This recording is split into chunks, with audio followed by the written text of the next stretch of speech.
নিজেকে সুস্থ, শান্ত ও ইতিবাচক রাখার বার্তা নিয়ে কলকাতায় আয়োজিত হলো বিশেষ 3 ঘন্টার free 7 steps Anandadhara meditation.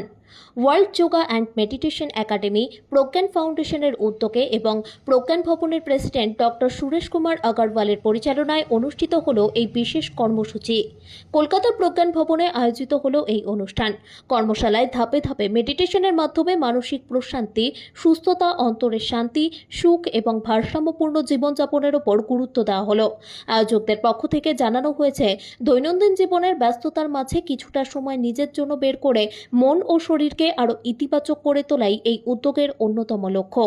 Meditate daily, life peacefully, serve humanity, এই বার্তা নিয়েই এগিয়ে চলেছে এই বিশেষ উদ্যোগ। সেজন্যই যোগ এবং ধ্যানের আবিষ্কার করা হয়েছিল, সেটা প্র্যাকটিস করা হতো এককালে। এখন ইদানিং কালে, আধুনিক কালে এটা আমাদের শুধু আধ্যাত্মিক বিকাশের জন্যই নয়, আমাদের মানসিক এবং শারীরিক এবং আমাদের ইমোশনাল ডেভেলপমেন্টের জন্য খুবই প্রয়োজন। আমরা আজকে বিভিন্ন সোশ্যাল মিডিয়ার কারণেই হোক কিংবা বিভিন্ন পরিস্থিতির জন্য আমরা অলওয়েজ ডিস্ট্র্যাক্টেড থাকি, ফোকাস করাটা খুব মুশকিল হয়ে যাচ্ছে আমাদের পক্ষে।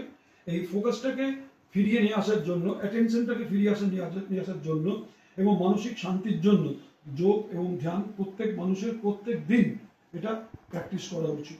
আচ্ছা, কতজন মানুষকে সম্বর্ধনা পাওয়াটা সবসময় একটা প্রেরণাদায়ক থাকে মানুষের। তো আজকে প্রায় 12 জনকে সম্বর্ধনা জানানো হলো বিভিন্ন ফিল্ড থেকে, এবং যোগের মাধ্যমে যে আমাদের যোগের উপরে যে আমাদের সম্বর্ধনা দেওয়া হয় সেটা আমাদের 21শে জুন বিশ্ব যোগ দিবসে দেওয়া হয়। আজকে যেটা হলো সেটা অন্যান্য বিষয়ের উপরে তাদের সম্বর্ধনা দেওয়া হয়েছিল। 2010 সালে স্থাপিত হয় এবং তখন থেকেই আমরা এডুকেশন এবং হেলথ এই দুটো সেক্টরে কাজ করে এসেছি।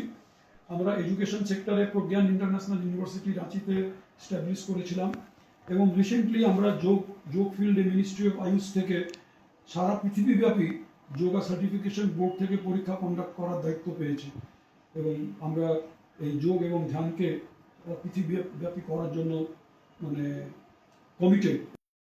ফাউন্ডেশনের আজকের যে অনুষ্ঠান, এটা হলো মেডিটেশন, যোগব্যায়াম এবং শরীরচর্চার বিভিন্ন ধরনের উপকারিতা আমরা শুনলাম, এবং মাস্টার ট্রেনার তিনি নিজে মেডিটেশনের বিভিন্ন পদ্ধতি, যোগব্যায়ামের বিভিন্ন পদ্ধতি তিনি আমাদের শেখালেন।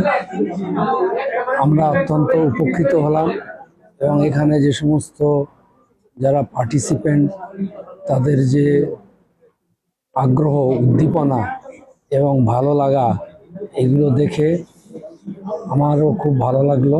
প্রজ্ঞানের ফাউন্ডেশনের যে অ্যাক্টিভিটি সম্পর্কে আমি আগে থেকে জানতাম না। আমার কলকাতা বিশ্ববিদ্যালয়ের একজন আমার কলিগ, তিনি আমাকে প্রথম বললেন সেখানে একবার আসবার জন্যে। সুতরাং আমি সেখানে এসেছি, কিন্তু এখানে এসে সবাই যেভাবে এসছেন এখানে এবং যেরকম উৎসাহের সঙ্গে সেই যোগ ব্যায়ামে, ব্যায়াম ঠিক নয়, যোগ চর্চা, বিশেষ করে মনের কি করে কনসেন্ট্রেশনটা বাড়ানো যায়, এবং মনের কনসেন্ট্রেশন যদি ঠিকঠাক থাকে তাহলে আমরা যে কাজই করি না কেন সে কাজগুলো ঠিকঠাক মতো করে করা যায়। আজকের আমি যেটা জানতে পারলাম, এই সেমিনারে না এলে জানতে পারতাম না, যে কন্টিনিউ বসে থাকা আর সিগারেট খাওয়া একই ব্যাপার। আমরা যারা অনেকেই আছে সমাজে হয়তো কোনো রকম সিগারেট খায় না, স্মোক করে না, কিন্তু কন্টিনিউ বসে থাকে। এই যে ব্যাপারটা আমি এখান থেকে সংগ্রহ ওনার কাছ থেকে শুনে এটা জানলাম, এটা আমি খুবই উপকৃত হলাম।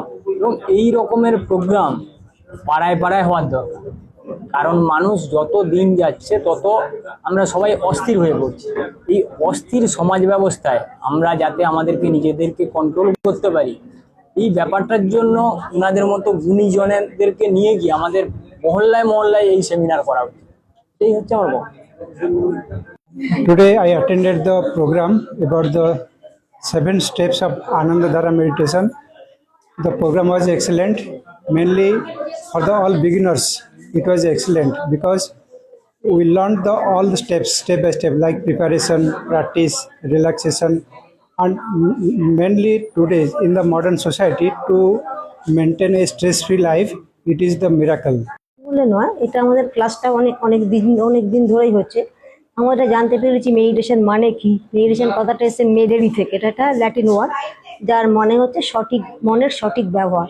কারণ আমরা মনের সঠিক ব্যবহার জানি না বলে নানা রকম ডিপ্রেশন আসে, নানা রকম টেনশন আসে, এর থেকে আমরা সুসাইড করি। কিন্তু এই মেডিটেশনের মাধ্যমে আমরা অনেক কিছু করতে পারি। এবং আমাদের এই প্রচেষ্টা হচ্ছে আমরা ভারত রোগ মুক্ত করতে চাইছি উইদাউট মেডিসিন, এবং সেটা হচ্ছে এই মনের সঠিক ব্যবহারের দ্বারা। আমাদের ডাক্তার সুরেশ কুমার আগরওয়াল হচ্ছেন, বলতে পারেন আমরা খানিকটা মানি অ্যাঞ্জেল অফ গড বলে, কেননা উনি আমাদের যেভাবে শেখান, এই জায়গাটা হচ্ছে একটা উৎসবের জায়গা। সেই উৎসব মানে হচ্ছে মনের সঠিক ব্যবহার, যাতে আমরা এখানে যে কেউ আসুক না কেন, কেউ বলতে পারবে না যে আমরা এখানে এসে কিছু না নিয়ে এসে গেছি, কিছু না। admire করি ডক্টর আগরওয়ালকে, and because of that I keep coming if feasible. সবসময় আমার পক্ষে সম্ভব হয় না, but whenever I come I'm really impressed and inspired by him and ওনার মেডিটেশনের ধারা যেটা আজকে উনি আমাদেরকে বললেন, রিয়েলি ফলো করলে নিশ্চয়ই। Hari Chakraborty music therapy, yoga therapy এগুলো করাই। যখনই শিখি, অনেক কিছু শিখি, অনেক সমৃদ্ধ হই, সেজন্য খুব ভালো লাগে এখানে। আমি নাগেরবাজার থেকে আসছি, আমি চন্দ্রিমা ব্যানার্জি রয়।